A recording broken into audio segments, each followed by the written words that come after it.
Russell, Honorable Senators, Lieutenant Governor Francis, members of the Judiciary, members of the Cabinet and other agency heads, Mrs. Francis, my wife Cecile, other distinguished guests, ladies and gentlemen, my fellow Virgin Islanders.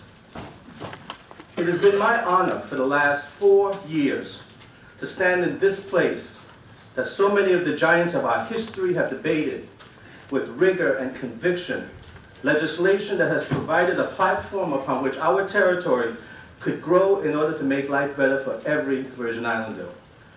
To stand in this place where governors come each year to report on the past and to set a course for the future, all the while knowing and respecting that such a course requires the partnership with members of this body and the trust of our community. But this year is special. This is because it comes after an election. And in this election, our voters had a clear choice. And on all 3 islands, their voice was heard loud and clear. They selected and supported the path that Greg and I have consistently articulated for this territory.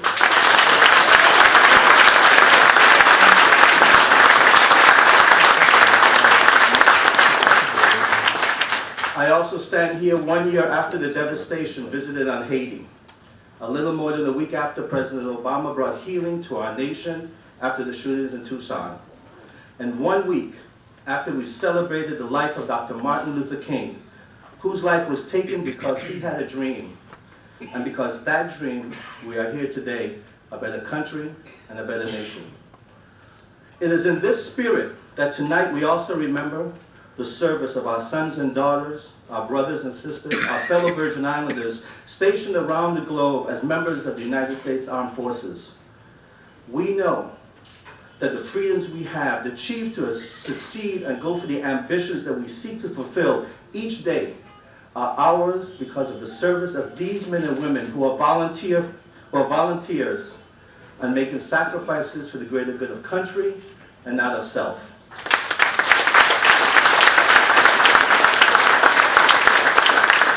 Again, as in past years, we pay our respects to those Virgin Islanders who lost their lives in defense of our nation and of our territory.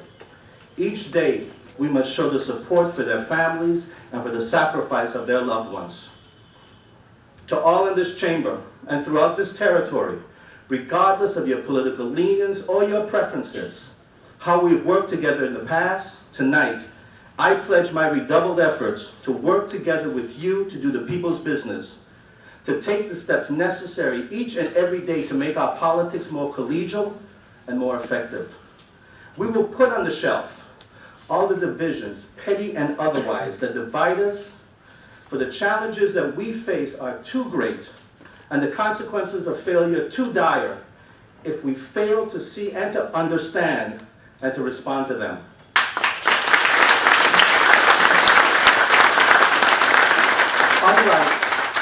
Unlike each of my earlier State of the Territory speeches, which I've attempted a wide-ranging review of where we are, where we're headed, how best to get there, tonight I shall be more focused and much more direct. Rest assured that we continue to work on the many responsibilities that this government and my administration have for this community.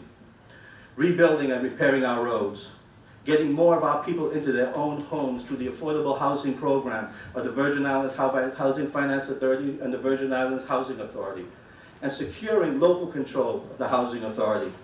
Continuing our efforts in Washington, D.C. to resolve the tax issues of the U.S. Department of Treasury and the U.S. IRS. Addressing the needs of those in our community who are homeless and those diagnosed with mental illnesses. And enforcing our environmental laws.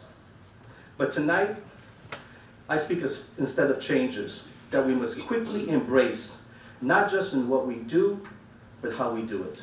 Changes in attitude and approach. Dramatic and different ways of going about the people's business that they have sent us here to do. And dramatic and different ways of thinking not only about what we can do, but what we must do. This may sound like nothing new. You've heard me speak of the challenges we are facing during the past 4 years and during the recent campaign. But the passage of time has not lessened many of these challenges. And so this evening is a time for speaking truths, very hard truths, to each other, to our residents, to our business community and their employees, to our government workers, to all who deeply care about our community and about our future together.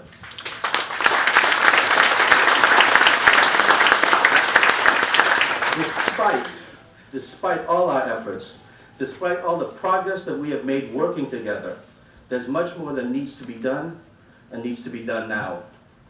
We must finally face problems that have been made far worse by the crushing effects of the global financial crisis and the Great Recession that has so damaged our economy and which now require us to act decisively and quickly. During the first few decades of our political development, the government of the territory was the vehicle for the creation of the middle class. And Virgin Islanders and their families were the beneficiaries of that time and that opportunity. In partnership with the federal government, the territorial government lifted our people up, and together they were the architects, the builders of our prosperity. But this is a new century, with new rules and new realities, in a world without borders. Across the globe, we see that nations and communities must compete on the global platform. If the wealth and prosperity of a community or nation is to grow, that growth comes from a vibrant private sector, aided and working in tandem with its government, not in spite of its government. This is the new reality that has been and is being embraced worldwide. And unlike years past, first and foremost, the most important duty of our government today must be to create the foundation and support for such an economy. We must first and foremost create an environment that gives us sound and clear rules and ensures that government is a partner and not an obstacle.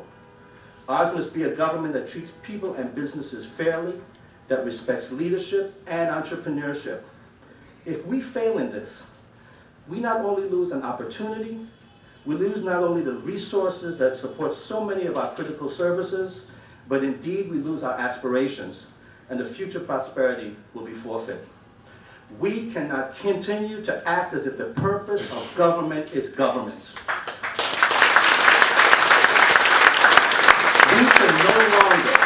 We can no longer deceive ourselves, because if we do not fix which lies before us broken, if we do not rise to this challenge for our people and our territory, let no one in this chamber be fooled.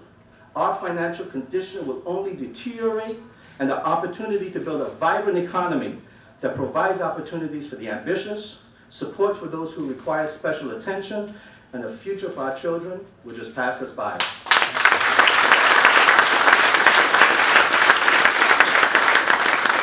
Ensuring the continuing viability of our home, through the greatest economic catastrophe in nearly a century, was critical to our future and to preventing a broader economic collapse. So as our economy and our revenues lay in tatters, and the need for social and public services remained as is, we took actions in partnership with many of you in this legislature. We did what we needed to do to keep our people working. I chose to act because it was critical that we protect our community as best we could from the extreme impact of the recession, which left our general fund revenues off by 30% from 2008, levels for two years in a row. This loss of over $500 million was only partially offset by the federal stimulus efforts. Over the past 3 years, even after federal support, the $660 million budget shortfall created by the Great Recession over a 3-year period totaled almost 60% of the salaries paid by our government over the same period of time. There were those who opposed our partnerships. There were those who opposed our steps to borrow against future rum revenues. But it is clear to all that if we had not taken the actions we did, the effects on our local economy would have been even more catastrophic.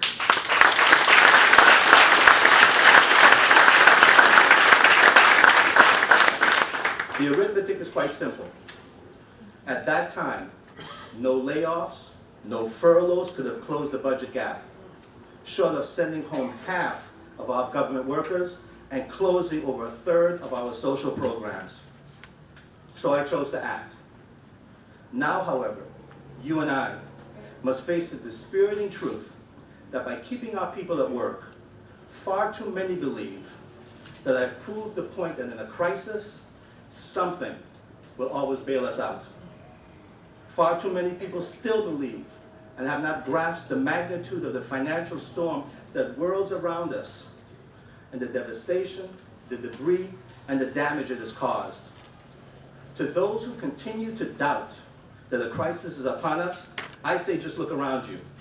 Across our economy, the deep pain of economic misfortune is being felt. The searing reality of the challenges that lie before us is evident in a hotel industry that has cut back by 20 to 30% in staffing levels as room rates have declined precipitously. It is also evident in the 20% job losses in the wholesale distribution and construction industry, a 50% decline in convention and meeting business, and severe losses in our critical retail sector. Now as the national economy slowly recovers, we have no choice but to tackle our deeper problems. We must, together, embrace the challenge of transforming our economy and the underpinnings that is our community in order to defend the prosperity that we've achieved over the past decades and to build a future that we need and we must, not just for ourselves, but more importantly, for our children. To transform our economy, we must understand the urgency of this moment and begin by changing how we view the world around us. Our government cannot survive in its present form and on its present track. We do not have the money to keep it going, and the vast majority of those who pay for it will not continue to pay their taxes for something they know to be wrong and unsustainable. We have weathered the downturn by a successful program of borrowing, but that cannot be continued. As things recover, we cannot get up from our economic sickbed and go back to doing things as we've done them in the past.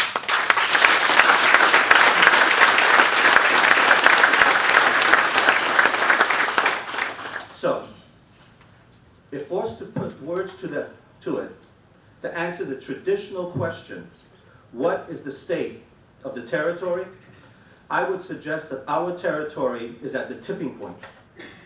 We are facing that moment when we shall either make the necessary changes to ensure health, well-being, and future prosperity for our territory, or external conditions and outside forces as they are shall determine the future for us and very likely set us back and our children back for generations to come. What I'm speaking requires that we change how we think about our problems, how we develop solutions to our problems, and how we as well change our attitudes and our expectations. For far too long, we have allowed the politics of accommodation to influence our decision-making on public policy and private sector initiatives, on student expectation and future responsibilities, on development of housing, healthcare, and social programs to assist those most in need.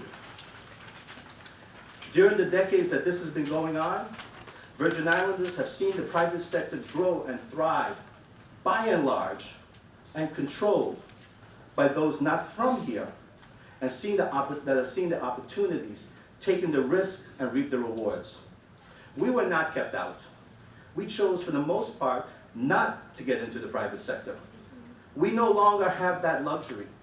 We must ensure that the vast majority of the children born in these islands can actually reap the advantages of free enterprise for themselves.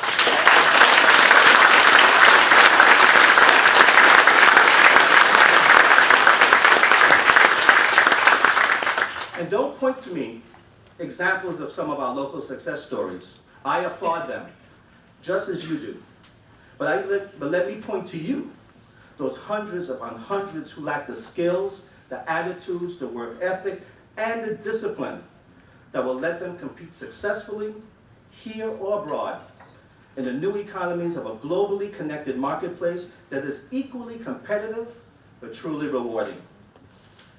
This, simply stated, is the truth that we must embrace. Education is step one, attitude as well. Ambition and perseverance will carry us forward. What needs to change is our attitude of acceptance and reluctance.